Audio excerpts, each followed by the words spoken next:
రే ఏందోరా చాలా భయం అవుతుంది. ఏరా ఎందుకు? నిన్న ఎగ్జామ్ ఎట్లా రాసినానో అర్థమే కావడం లేదురా. అవునా?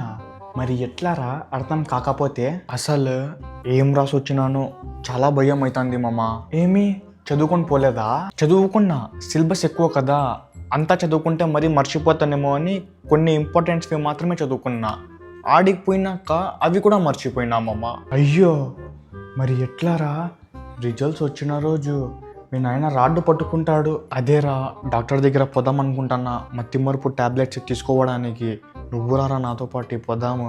రే నీకేమైనా తిక్కనా? డాక్టర్ ఎందుకురా? నేనున్నా కదా, నీకేమైతుందో చెప్పు, నేను క్లియర్ చేసేస్తా. నెగిటివ్ థాట్స్ వస్తాయి, ఏమంటే అవి గుర్తుకొస్తా ఉంటాయి, అవి గుర్తుకొస్తే ఇవి మర్చిపోతా. అట్లనా?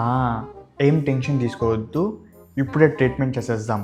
ఓకే చెయ్యరా ఏదో ఒకటి, బాగా అయిపోతే చాలు, నీకు లైఫ్ లాంగ్ గుర్తు పెట్టుకుంటా. రే ఏంది రవి తెస్తున్నావు?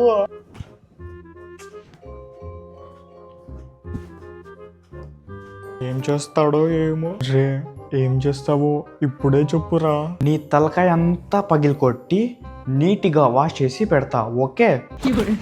ఏరా ఏమన్నా నెగిటివ్ థాట్ వచ్చిందా అట్లా చేస్తున్నావు? రే మా ఇంట్లో నేను ఒక్కనే రా కొడుకు, ఎగ్జామ్ పోతే పోయా, నీ ట్రీట్మెంట్ మాత్రం వద్దురా, నేను వెళ్ళిపోతా.